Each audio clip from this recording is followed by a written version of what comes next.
ঘটনার বেশ কিছুদিন আগের। ঢাকার ভেতরে একটা রেল স্টেশন ধরে হাঁটছিলাম। প্রচণ্ড গরমের একটা রাত। মন বিক্ষিপ্ত হওয়ার কারণে আনমনেই হাঁটছিলাম। মাথায় নানাবিধ চিন্তা ঘুরপাক খাচ্ছিল। ঘড়িতে তখন প্রায় রাত 10:30 বাজে। ঢাকা শহরের জন্য খুব বেশি গভীর কোনো রাত নয়। হাঁটতে হাঁটতে এক সময় খুব ক্লান্তি অনুভব করলাম। রেল লাইন সেখানে বাঁক নিয়েছে, সেইখানেই বাজার। ওখানে বসলাম। ঢাকায় সাধারণত রেল লাইনের পাশে বাজার হয়, কিন্তু এখানে দেখলাম ঠিক রেল লাইনটা জুড়েই বাজার। বলতে গেলে লাইন দুপাশ ঘিরেই বাজার। অনেক মানুষ। এগিয়ে গেলাম। বেশ কিছু চায়ের দোকান, প্রায় সবগুলোই মানুষের ভিড়ে ঠাসা। নিজেকে কিছুটা আড়ালে রাখার জন্য মোটামুটি ফাঁকা একটা দোকানে বসলাম। দোকানিকে চা দিতে বলে আশেপাশে তাকালাম। নানা ধরনের মানুষ কথা বলছে, ঝগড়া করছে, সাধারণত যা হয়ে থাকে। দোকানে চা দিল। উঠে গিয়ে চা হাতে নিয়ে বসলাম। চা খাচ্ছি, বসে বসে মোবাইল নিয়ে নাড়াচাড়া করছি। হঠাৎ খেয়াল করলাম আমি যে দোকানটাতে বসে আছি সেখানে একটু করে ভিড় বাড়ছে।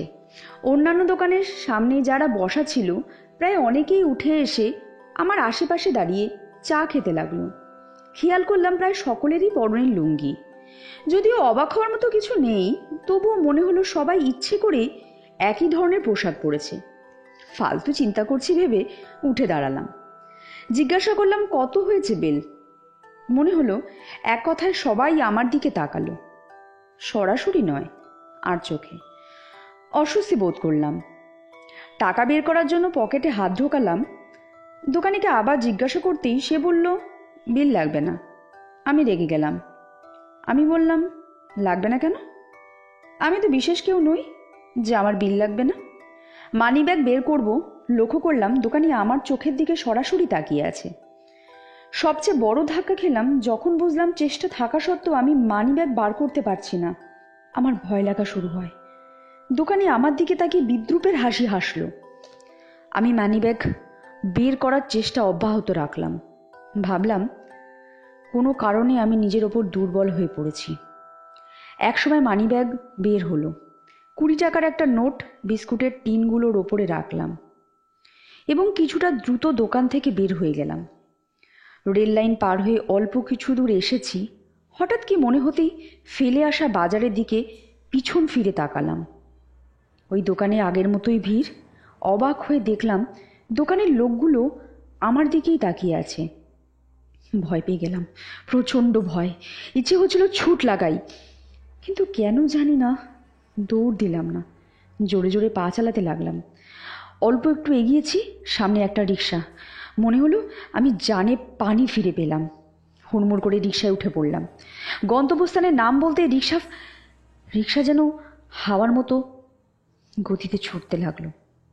ইচ্ছে হলো রিক্সাওয়ালাকে এক ধমক দিই এত জোরে চালানোর জন্য, তবে ভালোই লাগছিল, তাই কিছু বললাম না। মনে হচ্ছিল আমার পেছনে অশুভ কিছু ধাওয়া করেছে, আর পাল্লা দিয়ে এগোচ্ছে রিক্সা। বেশ কিছুক্ষণ যাওয়ার পর একটা শান্তি শান্তি ভাব চলে এলো। ঘুম ঘুম লাগছিল। ঘড়িতে চেয়ে দেখলাম 11টার বেশি বাজে। আমি যেখানে নামবো সেখানে পৌঁছানোর জন্য রিক্সাওয়ালাকে পথ বলে দিতে হয়, কিন্তু রিক্সাওয়ালা যেন সব চেনে, আমাকে ঠিক দোরগোড়ায় পৌঁছে দিল। আমার কাছে রিক্সা ভাড়া কিছু কম ছিল, তাছাড়া এত রাতে রিক্সা পাওয়ার ভাগ্যের ব্যাপার। মনে করেই রিক্সাওয়ালাকে বাড়িয়ে দিতে ইচ্ছে হলো। রিক্সা থেকে নেমে পড়লাম। আপনি একটু দাঁড়ান, আমি টাকাটা নিয়ে আসছি। এই প্রথম আমি রিক্সাওয়ালার চেহারা দেখলাম। মনে হলো আগে কোথায় দেখেছি চিন্তা করতে করতে আমি টাকা নিয়ে বের হলাম। দরজা খুলে বেরোবো, এক মুহূর্ত থামলাম। মনে পড়ল বাজারের দোকানে এই লোকটাই। সাথে সাথে ঝড়ের বেগে দরজা খুলে বের হলাম। কেউ নেই ওখানে। হাত পা ঠান্ডা হয়ে গেল। পরের দিন দুপুরে আমি আরেকজনের সাথে ওই লাইনেই গেলাম, কিন্তু অনেক খোঁজাখুঁজি করেও ওই মোড় বা বাজার কিছুই খুঁজে পাইনি।